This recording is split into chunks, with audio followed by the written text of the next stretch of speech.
Nossa mente é um instrumento, uma ferramenta. Está ali para ser usada em uma tarefa específica e depois ser deixada de lado. Sendo assim, eu poderia afirmar que 80 a 90% dos pensamentos não só são repetitivos e inúteis, mas por conta de uma natureza frequentemente negativa, são também nocivos. Observe sua mente e verificará como isso é verdade. Essa atitude causa uma perda significativa de energia vital. Esse tipo de pensamento compulsivo é, na verdade, um vício. O que caracteriza um vício? Simplesmente não termos mais a opção de parar. O vício parece mais forte do que nós. Proporciona ainda uma falsa sensação de prazer. Um prazer que quase sempre se transforma em sofrimento. Porque estamos identificados com esse processo, já que a percepção do eu interior tem origem no conteúdo e na atividade de nossas mentes, acreditamos que deixaríamos de existir se parássemos de pensar.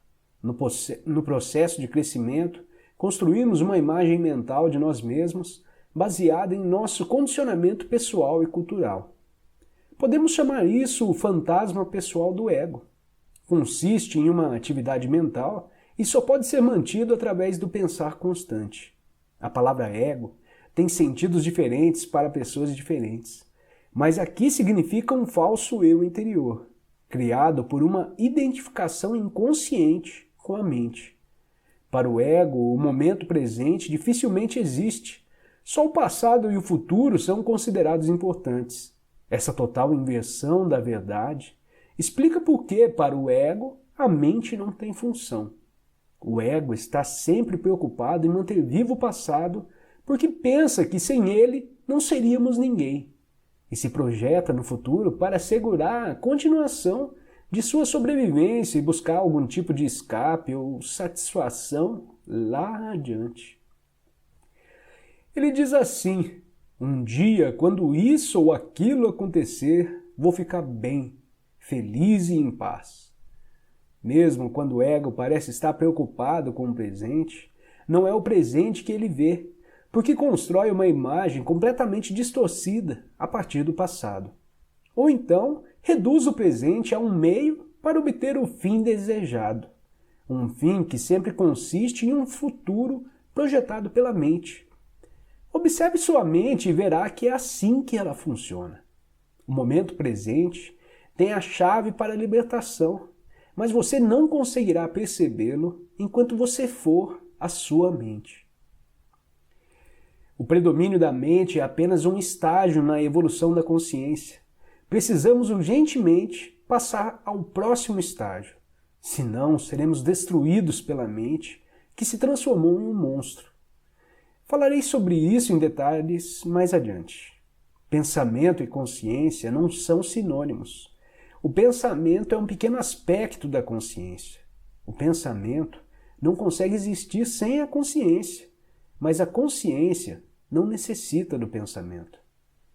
A iluminação significa chegar a um nível acima do pensamento e não ficar abaixo dele, ao nível de um animal ou de uma planta. No estado iluminado, continuamos a usar nossas mentes quando necessário, mas de um modo mais focalizado e eficiente. Assim, utilizando nossas mentes com objetivos práticos, não ouvimos mais o diálogo interno, involuntário, e sentimos uma enorme serenidade interior. Quando usamos de fato nossas mentes, e em especial quando necessitamos de uma solução criativa, há uma oscilação de segundos entre o pensamento e a serenidade, entre a mente e a mente vazia. O estado de mente vazia é a consciência sem o pensamento.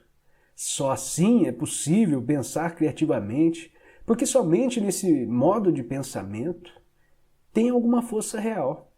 O pensamento sozinho, quando não mais conectado com a área da consciência, que é muito mais ampla, rapidamente se torna árido, doentio e destrutivo. A mente é, em essência, uma máquina de sobrevivência. Ela executa muitas coisas boas quando, por exemplo, ataca e se defende de outras mentes, coleta, armazena e analisa uma informação. Mas não é nada criativa.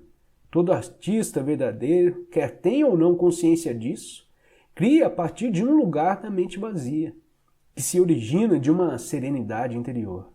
A mente, então, dá forma ao impulso criativo ou insight. Até mesmo os grandes cientistas têm relatado que as suas descobertas mais originais aconteceram em um momento de serenidade mental. Uma pesquisa nacional realizada com alguns dos matemáticos mais preeminentes que já atuaram nos Estados Unidos, incluindo Einstein, para estudar seus métodos de trabalho, mostrou que o pensamento é apenas uma parte secundária da fase breve e decisiva do ato criativo em si. Logo, eu poderia dizer que a maioria dos cientistas não é criativa. Não porque não sabe pensar, mas sim porque não sabe como parar de pensar. Não foi a mente nem o pensamento que criou o milagre da vida ou nossos corpos. É claro que existe uma inteligência de uma dimensão muito maior do que a da mente, trabalhando para manter tudo isso funcionando, como uma simples célula humana que mede 1/1000 de 25,4 milímetros. Pode conter instruções dentro do DNA que encheria 1000 livros de 600 páginas cada um. Quanto mais aprendemos sobre o funcionamento do corpo, mais percebemos como é vasta a inteligência que age dentro dele e como sabemos pouco a esse respeito. Quando a mente se relaciona com o corpo, transforma-se na mais maravilhosa das ferramentas. Serve então a alguma e é coisa maior do que ela mesma.